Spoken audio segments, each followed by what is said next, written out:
friends, it's me again. I just would like to start by apologizing about taking so long to get this video out. I think the last one that I did a couple days ago was a little too long. So for the last couple days, I have been trying to upload it to no avail. So hopefully this one will be a little bit shorter. I'll make a couple of them, and hopefully they'll be a little bit easier to upload. So fingers crossed.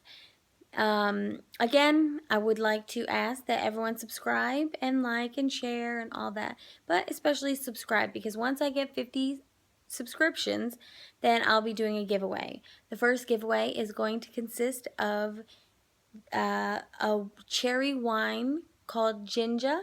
It's a wine that's local to Lisbon, Portugal, which was the last trip that I went on. So I'll be giving that away. So please go ahead and like down at the bottom and subscribe.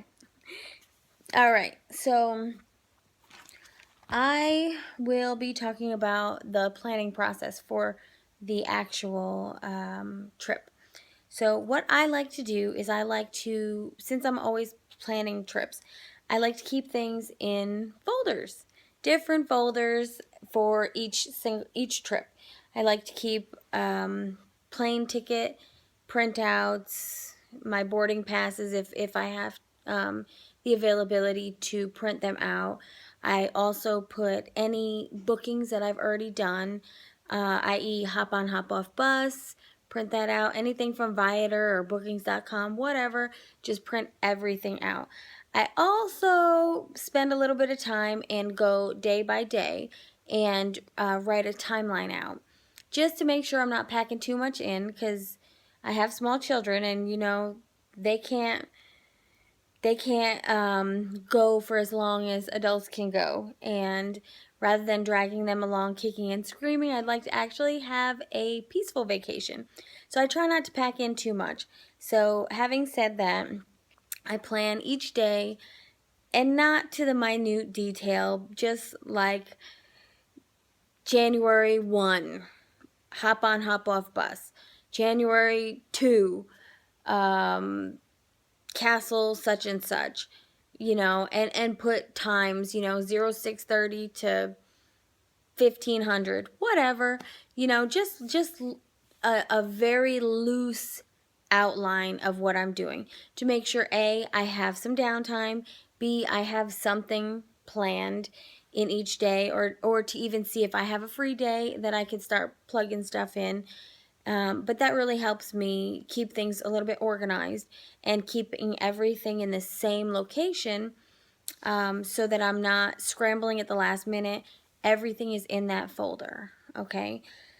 Oh, international passports. This is something that you can do right now before you come to Europe. Or if you're here in Europe, you can do it. It's a little bit more difficult if you're already in Europe, because you got a couple, like 3 additional steps.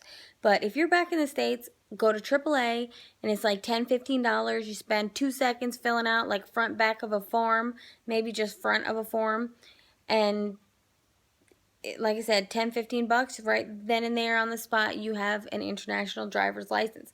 A little bit scary, but you're legit now. So something I would definitely look into if you're planning on renting a car in Europe or any of that. So, but super simple, 5 minutes, AAA. There you go. If you are living in Europe, I have a plan that's a EU plan. Of course, if you're coming from back in the States, talk to your phone provider, because I'm sure they have some sort of plan. But here in Europe, I have a plan that is only a few dollars a month, and it is awesome. All I have to do when I get to a different country in Europe is click a couple buttons, and I am now on their, I don't even know what to call it. I'm now on their signal. So everything, all the calls that I make to the local area, wherever I go, if I go to Portugal, everybody I call with a Portuguese number is a local number. And since I'm living currently in Germany, any calls back to Germany will also be considered local. So it saves a lot of money, but then you also have the data from Portugal. So whenever you're taking pictures, they're going to be tagged or stamped or whatever it's called from wherever you're at. So if you're at the Vatican, it's going to be tagged Vatican on your phone's stamp or whatever on your picture. And also, if you're into social media, which obviously you are if you're watching this, but you can upload to Facebook. Everything is just as it would be if you were back in Germany or wherever you're at in Europe. So it's really cheap and really easy and totally worth it. So I definitely suggest doing the EU plan. Restaurants. Okay, pre-plan versus go on the fly. I'm kind of an on the fly person because you just never know what you're going to come across. But I know certain people that are all about planning their which restaurant they're going to go to because it's just easier for them. And I think a lot of times they end up kind of walking past restaurants like, oh, well, maybe we're going to get to a different one. And then getting frustrated that way. So whatever works for you works for you. It's all about preference. But for me, if there's a specific restaurant that I just have to go to, then I might make a reservation.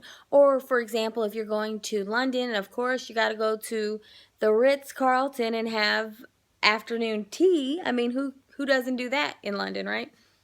But that's something that you're going to have to get reservations months in advance. So for stuff like that, obviously make sure you do your homework and you call and make a reservation or do it online, whatever.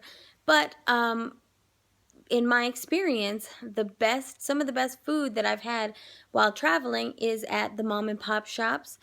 And just as you're walking, ooh, that smells good. Let's go in there, So one tip that I was given on my last trip was don't go to the restaurants that have the menu translated in 5 different languages. If the menu is translated, then it's a touristy restaurant, it's marked up in price, and it's probably not even that good. So that was the suggestion I was given, and it really paid off because we went to a whole bunch of mom and pop shops. You just, poke your head in there. If there's a bunch of locals, then you're good. If there's nobody in there, I'd probably keep moving.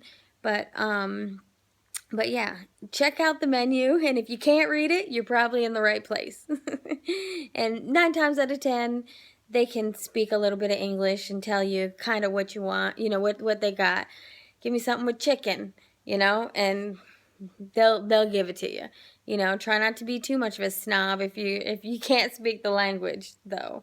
So, but good tips and has never steered us wrong so far. Group trips together. I am planning a Holy Land trip, and since we're going to be over there, number 1 on my bucket list is Cairo, Egypt, because we got to see the pyramids. And I was thinking about it the other day, and a light bulb just went off. Well, why don't we just hop on over to Cairo while we're over in Bethlehem? I mean, it's right there. So rather than spending $3,000 or whatever to go all the way to Egypt, and when really we could live with just seeing Cairo, we could press on with our lives if all we see are the pyramids and the sphinxes and all that stuff. So rather than spending thousands of dollars, we could pop over to Cairo for a day and keep it moving. Also, I'm going back to the States shortly, and my layover's in Iceland. So I decided to push the layover out for like 3-4 days. And now we're going to see the Aurora Borealis and the Blue Lagoon, and hopefully when I come back, my skin will be all nice and shiny and beautiful because I'll have all the mud on my face. So hopefully that does some miracles for what I got going on over here. But anyway, so again, I didn't have to buy tickets there because I'm already going through. You know, it just saves you money, saves you time, especially if your mission is to travel. Okay, so try to group things together. Okay. Car seats. You got small children. What are you going to do about car seats? Do you need to bring them? Do you not need to bring them? Some places really, the taxis, if you're going around in taxis, they couldn't care less about whether you've got kids hanging out the window or in the back of a pickup truck.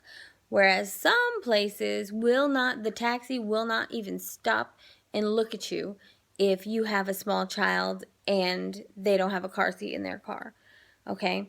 Also, I mean, if you're going to rent a car, typically they're very easy. You know, you just tell them you got children. If you're not bringing your car seats, you can always rent a car seat from the car rental agency. So that's always a possibility as well. So just do your homework, like I said, on the car seats and stuff. Okay. Well, I think that's it for this one. I'm already at 11 minutes, so I will try to do a whole nother video once I close this one up, and hopefully this one uploads. Okay. So again, thank you so much for watching. Please comment below if you have any questions, or if you're looking for specific information or suggestions, or how do I do this, what's easiest about when I do that, you know, whatever. Leave some comments below. Like, subscribe, share. Thank you. See you next time.